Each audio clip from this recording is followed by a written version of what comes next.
السلام علیکم ورحمۃ اللہ وبرکاتہ۔ سیرت النبی کی سیریز میں آج کا جو ٹاپک ہے وہ ہے قتل کی کوشش۔ قریش تو یہ کہہ کر چلے گئے، ابو طالب پریشان ہو گئے۔ وہ اپنی قوم کے غصے سے اچھی طرح واقف تھے۔ دوسری طرف وہ اس بات کو پسند نہیں کر سکتے تھے کہ کوئی بھی شخص حضور نبی کریم صلی اللہ علیہ وآلہ وسلم کو رسوا کرنے کی کوشش کرے۔ اس لیے انہوں نے حضور نبی کریم صلی اللہ علیہ وآلہ وسلم سے کہا، بھتیجے، تمہاری قوم کے لوگ میرے پاس آئے تھے، انہوں نے مجھ سے یہ کہا، اس لیے اپنے اوپر اور مجھ پر رحم کرو اور مجھ پر ایسا بوجھ نہ ڈالو جس کو میں اٹھا نہ سکوں۔ ابو طالب کی اس گفتگو سے نبی اکرم صلی اللہ علیہ وسلم نے خیال کیا کہ اب چچا ان کا ساتھ چھوڑ رہے ہیں، وہ بھی اب آپ کی مدد نہیں کرنا چاہتے، آپ کی حفاظت سے ہاتھ اٹھا رہے ہیں۔ اس لیے اس نے کہا، چچا جان، اللہ کی قسم، اگر یہ لوگ میرے دائیں ہاتھ پر سورج اور بائیں ہاتھ پر چاند رکھ دیں اور یہ کہیں کہ میں اس کام کو چھوڑ دوں تو بھی میں ہرگز اسے نہیں چھوڑوں گا، یہاں تک کہ خود اللہ تعالیٰ اس کو ظاہر فرما دے۔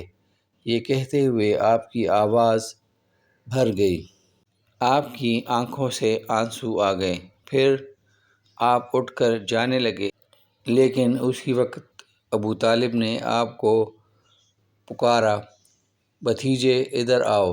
آپ ان کی طرف مڑے تو انہوں نے کہا، جاؤ بھتیجے، جو دل چاہے کہو، اللہ کی قسم میں تمہیں کسی حال میں بھی نہیں چھوڑوں گا۔ جب قریش کو اندازہ ہو گیا کہ ابو طالب آپ کا ساتھ چھوڑنے پر تیار نہیں ہیں تو وہ عمارہ بن ولید کو ساتھ لے کر ابو طالب کے پاس آئے اور بولے، ابو طالب، یہ عمارہ بن ولید ہے، قریش کا سب سے زیادہ بہادر، طاقتور اور سب سے زیادہ حسین نوجوان ہے۔ تم اسے لے کر اپنا بیٹا بنا لو اور اس کے بدلے میں اپنے بھتیجے کو ہمارے حوالے کر دو، اس لیے کہ وہ تمہارے اور تمہارے باپ دادا کے دین کی خلاف جا رہا ہے۔ اس نے تمہاری قوم میں پھوٹ ڈال دی ہے اور ان کی عقلیں خراب کر دی ہیں۔ تم اسے ہمارے حوالے کر دو تاکہ ہم اسے قتل کر دیں، انسان کے بدلے میں ہم تمہیں انسان دے رہے ہیں۔ قریش کی یہ بیہودہ تجویز سن کر ابو طالب نے کہا، اللہ کی قسم، یہ ہرگز نہیں ہو سکتا۔ کیا تم یہ سمجھتے ہو کہ کوئی اونٹنی اپنے بچے کو چھوڑ کر کسی دوسرے بچے کی آرزو مند ہو سکتی ہے؟ ان کا جواب سن کر مطعم بن عدی نے کہا، ابو طالب، تمہاری قوم نے تمہارے ساتھ انصاف کا معاملہ کیا ہے اور جو بات تمہیں ناپسند ہے اس سے چھٹکارے کے لیے کوشش کی ہے۔ اب میں نہیں سمجھتا کہ اس کے بعد تم ان کی کوئی اور پیشکش قبول کرو گے۔ جواب میں ابو طالب بولے، اللہ کی قسم، انہوں نے میرے ساتھ انصاف نہیں کیا، بلکہ تم سب نے مل کر مجھے رسوا کرنے اور میرے خلاف گٹھ جوڑ کرنے کے لیے یہ سب کیا ہے، اس لیے اب جو تمہارے دل میں آئے کر لو۔ بعد میں یہ شخص یعنی عمارہ بن ولید حبشہ میں کفر کی حالت میں مرا، اس پر جادو کر دیا گیا تھا۔ اس کے بعد یہ وحشت زدہ ہو کر جنگلوں اور گھاٹیوں میں مارا پھرا کرتا تھا۔ اس طرح دوسرا شخص مطعم بن عدی بھی کفر کی حالت میں مرا۔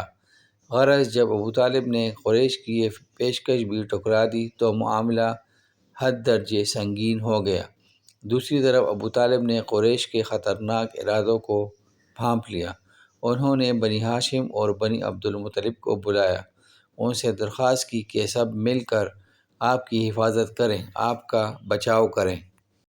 ان کی بات سن کر سوائے ابو لہب کے سب تیار ہو گئے۔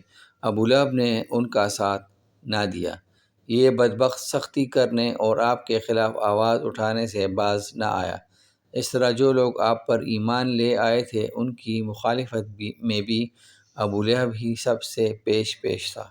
آپ کو اور آپ کے ساتھیوں کو تکالیف پہنچانے میں بھی یہ قریش سے بڑھ چڑھ کر تھا۔ آپ کو تکالیف پہنچانے کے سلسلے میں حضرت عباس رضی اللہ عنہ ایک واقعہ بیان کرتے ہیں، فرماتے ہیں، ایک روز میں مسجد حرام میں تھا کہ ابو جہل وہاں آیا اور بولا، میں خدا کی قسم کھا کر کہتا ہوں کہ اگر میں محمد کو سجدہ کرتے ہوئے دیکھ لوں تو میں ان کی گردن مار دوں۔ حضرت عباس رضی اللہ عنہ فرماتے ہیں، یہ سن کر میں فوراً نبی کریم صلی اللہ علیہ وآلہ وسلم کی طرف گیا اور آپ کو بتایا کہ ابو جہل کیا کہہ رہا ہے۔ نبی اکرم صلی اللہ علیہ وآلہ وسلم یہ سن کر غصے کی حالت میں باہر نکلے اور تیز تیز چلتے مسجد حرام میں داخل ہو گئے، یہاں تک کہ گزرتے وقت آپ کو دیوار کی رگڑ لگ گئی۔ اس وقت آپ سورہ علق کی آیت 1-2 پڑھ رہے تھے۔ ترجمہ: اے پیغمبر، آپ اپنے رب کا نام لے کر قرآن پڑھا کیجیے، وہ جس نے مخلوقات کو پیدا کیا، جس نے انہیں خون کے لوتھڑے سے پیدا کیا۔ تلاوت کرتے ہوئے آپ اس سورت کی آیت 6 تک پہنچ گئے۔ ترجمہ: سچ مچ بے شک کافر آدمی حد سے نکل جاتا ہے، یہاں تک کہ آپ نے سورہ کا آخری حصہ پڑھا جہاں سجدے کی آیت ہے، اور اس کے ساتھ ہی آپ سجدے میں گر گئے۔ اس وقت کسی نے ابو جہل سے کہا، ابو الحکم، یہ محمد سجدے میں پڑے ہیں۔ یہ سنتے ہی ابو جہل فوراً آپ کی طرف بڑھا، آپ کے نزدیک پہنچا، لیکن پھر اچانک واپس آ گیا۔ لوگوں نے حیران ہو کر پوچھا، ابو الحکم کیا ہوا؟ جواب میں اس نے اور زیادہ حیران ہو کر کہا، جو میں دیکھ رہا ہوں کیا تمہیں وہ نظر نہیں آ رہا؟ اس کی بات سن کر لوگ اور زیادہ حیران ہوئے اور بولے، تمہیں کیا نظر آ رہا ہے ابو الحکم؟ اس پر ابو جہل نے کہا، مجھے اپنے اور ان کے درمیان آگ کی ایک خندق نظر آ رہی ہے۔ اس طرح ایک دن ابو جہل نے کہا، اے گروہ قریش، جیسا کہ تم دیکھ رہے ہو محمد تمہارے دین میں عیب ڈال رہا ہے، تمہارے معبودوں کو برا کہہ رہا ہے، تمہاری عقلوں کو خراب بتا رہا ہے اور تمہارے باپ داداؤں کو گالیاں دے رہا ہے۔ اس لیے میں خدا کے سامنے عہد کرتا ہوں کہ کل میں محمد کے لیے اتنا بڑا پتھر لے کر بیٹھوں گا جس کا بوجھ وہ برداشت نہیں کر سکیں گے۔ جو ہی وہ سجدے میں جائیں گے میں وہ پتھر ان کے سر پر دے ماروں گا۔ اس کے بعد تم لوگوں کو اختیار ہے، چاہو تو اس معاملے میں میری مدد کرنا اور مجھے پناہ دینا، چاہو تو مجھے دشمنوں کے حوالے کر دینا، پھر بنی عبد مناف میرا جو بھی حشر کرے۔ یہ سن کر قریش نے کہا، اللہ کی قسم ہم تمہیں کسی قیمت پر دغا نہیں دیں گے، اس لیے جو تم کرنا چاہتے ہو اطمینان سے کرو۔ دوسرے دن ابو جہل اپنے پروگرام کے مطابق ایک بہت بھاری پتھر اٹھا لایا اور لگا نبی اکرم صلی اللہ علیہ وسلم کا انتظار کرنے۔ ادھر نبی اکرم صلی اللہ علیہ وآلہ وسلم بھی عادت کے مطابق صبح کی نماز کے بعد وہاں تشریف لے آئے۔ اس وقت آپ کا قبلہ بیت المقدس کی طرف تھا۔ آپ نماز کے لیے رکن یمانی اور حجر اسود کے درمیان کھڑے ہوا کرتے تھے، کعبے کو اور اپنے بیت المقدس کے درمیان کر لیا کرتے تھے۔ آپ نے آتے ہی نماز کی نیت باندھ لی۔ ادھر قریش کے لوگ اپنے اپنے گھروں میں بیٹھے انتظار کر رہے تھے کہ دیکھیں آج کیا ہوتا ہے، ابو جہل اپنے پروگرام میں کامیاب ہوتا ہے یا نہیں۔ پھر جو ہی آپ سجدے میں گئے ابو جہل نے پتھر اٹھایا اور آپ کی طرف بڑھا، جیسے ہی وہ آپ کے نزدیک ہوا ایک دم اس پر لرزہ طاری ہو گیا، چہرے کا رنگ اڑ گیا، گھبراہٹ کے عالم میں وہاں سے پیچھے ہٹ آیا۔ ادھر پتھر پر اس کے ہاتھ اس طرح جم گئے کہ اس نے چاہا ہاتھ اس پر سے ہٹا لے لیکن ہٹا نہ سکا۔ قریش کے لوگ فوراً اس کے گرد جمع ہو گئے اور بولے، ابو الحکم کیا ہوا؟ اس نے جواب دیا، میں نے رات کو تم سے جو کہا تھا اس کو پورا کرنے کے لیے محمد کی طرف بڑھا، مگر جیسے ہی ان کے قریب پہنچا ایک جوان اونٹ میرے راستے میں آ گیا۔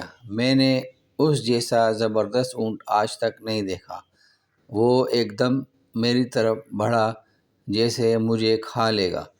جب اس واقعے کا ذکر نبی اکرم صلی اللہ علیہ وآلہ وسلم سے کیا گیا تو آپ نے فرمایا وہ جبرائیل تھے۔ اگر وہ میرے نزدیک آتا تو وہ ضرور اسے پکڑ لیتے۔ سیرت نبی کی سیریز کا سلسلہ جاری ہے۔ دیکھتے ہیں کہ آگے کون سا ٹاپک ہوگا جس پر ہم بات کریں گے۔ تو مزید ویڈیوز کے لیے ہمارے چینل کو سبسکرائب کریں اور اس ویڈیو کو لائک کریں تاکہ آپ کو مزید سیرت النبی کی سیریز کا پتہ چل سکے۔